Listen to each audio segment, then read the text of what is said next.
আজকের এই দিনে যখন আমি আপনাদের সামনে সমবেত হয়েছি এবং কথা বলছি, আমরা সবাই এখানে একত্রিত হয়েছি, সেই দিনটায় ১০০তম দিন। কিসের ১০০তম দিন? অন্তর্বর্তীকালীন সরকারের শপথ গ্রহণের ১০০তম দিন আজকে। একদিন দুই দিন নয়, ১০০ দিন পেরিয়ে গেছে। অন্তর্বর্তীকালীন সরকার শপথ গ্রহণের ১০০তম দিনে এসে যদি বলেন আমরা সময় পাই নাই, আমরা আওয়ামী প্রেতাত্মাদের যাচাই বাছাই করতে পারি নাই, আমরা প্রশাসনের বিভিন্ন জায়গা থেকে আওয়ামীকরণকে নিষিদ্ধ করতে পারি নাই, আওয়ামী প্রেতাত্মা যারা সচিবালয়ে এখনো বহাল তবিয়তে রয়েছেন, যারা প্রশাসনের বিভিন্ন জায়গায় বহাল তবিয়তে রয়েছেন, তাদের নামের তালিকা করতে পারি নাই, তাদেরকে অপসারণ করতে পারি নাই, তাহলে অত্যন্ত দুঃখের সাথে বলতে হবে আপনারা মিথ্যাচার করছেন। একদিন দুই দিন নয়, ১০০ দিন পেরিয়ে গেছে। ফ্যাসিস্ট শেখ হাসিনা লেজ গুটিয়ে ভারতে পালিয়েছে, কিন্তু তার প্রেতাত্মারা বহাল তবিয়তে বাংলাদেশের প্রত্যেকটা জায়গায় রয়ে গেছে। অত্যন্ত দুঃখের সাথে লক্ষ্য করতে হয়, প্রফেসর মোহাম্মদ ইউনূসের নেতৃত্বে অন্তর্বর্তীকালীন সরকারে যারা উপদেষ্টা হিসেবে রয়েছেন, তারা স্ব মহিমায় অত্যন্ত গুরুত্বপূর্ণ ব্যক্তি, সন্দেহ নাই। কিন্তু একই সাথে বলতে হবে রাজনৈতিক অভিজ্ঞতা তাদের নাই, দেশ পরিচালনার অভিজ্ঞতা তারা নাই। তারা দিন দিন প্রতিদিন জিম্মি হয়ে যাচ্ছেন সচিবালয়ের ওই সচিবদের হাতে। তারা সচিবালয়ের ওই আওয়ামী প্রেতাত্মা সচিবদের পুতুল খেলায় পরিণত হচ্ছেন। অভিজ্ঞতাহীনতার কারণে শেখ হাসিনার রেখে যাওয়া সচিবালয়ের আওয়ামী প্রেতাত্মা সচিবরা যা বলছেন সেই মোতাবেক দেশ পরিচালনা হচ্ছে।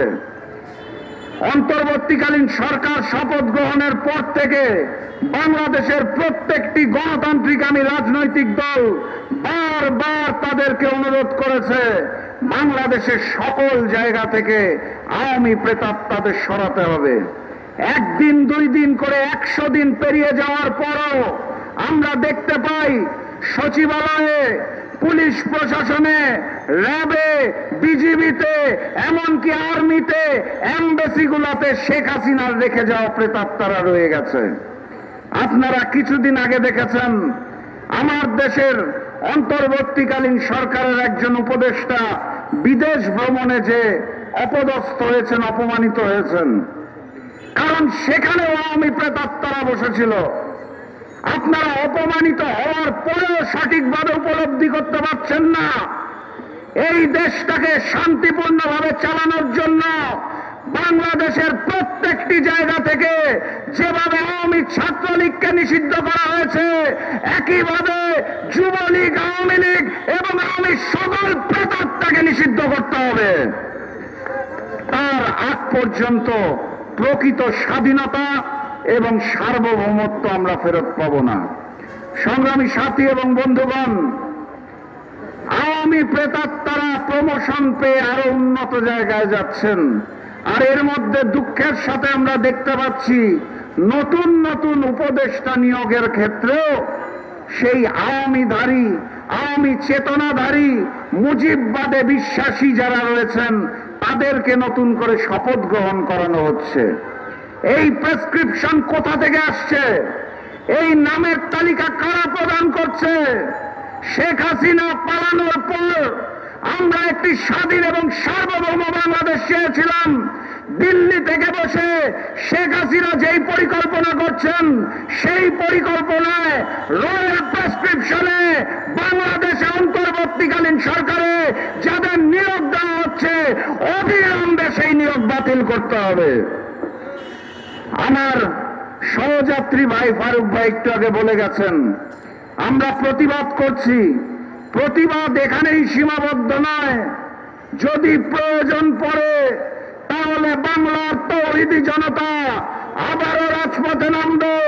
ফ্যাসিস্ট শেখ হাসিনার বিরুদ্ধে যেভাবে দুর্বার আন্দোলন করা হয়েছে, এই অন্তর্বর্তীকালীন সরকার যদি স্বাধীনতা সার্বভৌমে বিশ্বাসী না হয়, তাহলে আপনাদের বিরুদ্ধেও দুর্বার আন্দোলন গড়ে তোলা হবে। সংগ্রামী সাথী এবং বন্ধুগণ, কথাবার্তা পরিষ্কার। সকল জায়গা থেকে আওয়ামী প্রেতাত্মাদের অপসারণ করতে হবে। আমরা গণতান্ত্রিক রাজনৈতিক দলগুলো অন্তর্বর্তীকালীন সরকারকে বারবার অনুরোধ করছি, আপনারা একটি রোড ম্যাপ ঘোষণা করুন। কি সংস্কার করবেন, কেন সংস্কার করবেন, কাকে নিয়ে সংস্কার করবেন, কোন পদ্ধতিতে সংস্কার করবেন, এবং সর্বশেষ কোন সংস্কারগুলো শেষ হওয়ার পর বাংলাদেশের গণতন্ত্র ফিরিয়ে দিবেন, সেই রোড ম্যাপ ঘোষণা করুন।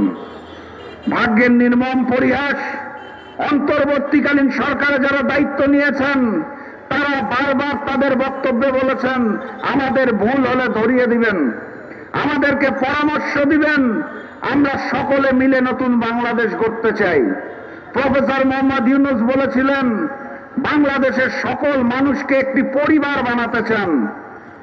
অথচ ওনারা বারবার অনুরোধের পরেও অন্তর্বর্তীকালীন সরকার একটি রোড ম্যাপ ঘোষণা করতে পারছেন না, কাল বিলম্ব করছেন এবং কালক্ষেপণ করছেন।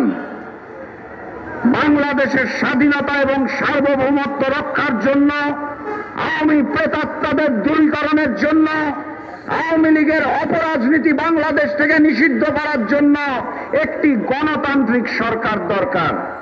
জনগণ যেই ভোটটি বিগত 16 বছর ধরে দিতে পারেন নাই, সেই ভোটের মাধ্যমে যেই সরকার হয়ে আসবে, জনগণের সরকার, সেটা যেই সরকারই হোক, তাদের দায়িত্ব রাষ্ট্র সংস্কার করা পূর্ণাঙ্গভাবে।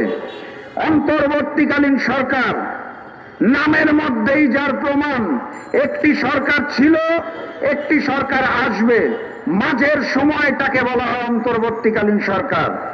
তাদের সম্পূর্ণ রাষ্ট্র ঢেলে সাজানোর দায়িত্ব নয়, তাদের দায়িত্ব জরুরি সংস্কারগুলো শেষ করে দ্রুততম সময়ের মধ্যে ভোট দেওয়া, যাতে জনগণ নির্বাচন করতে পারেন যে আমার জনপ্রতিনিধি কে হবে। তারা সেই রোডম্যাপ ঘোষণা না করে বাংলাদেশের স্বাধীনতা এবং সার্বভৌমত্বকে বিপন্ন করছেন। আওয়ামী প্রেসক্রিপশনে চলা শুরু করেছেন, দিল্লি রয়ের প্রেসক্রিপশনে চলা শুরু করেছেন। কথাবার্তা পরিষ্কার, দ্রুততম সময়ের মধ্যে রোডম্যাপ ঘোষণা করুন এবং বাংলাদেশের স্বাধীনতা সার্বভৌমত্ব ফিরিয়ে দিন। বক্তব্য দীর্ঘায়িত করব না।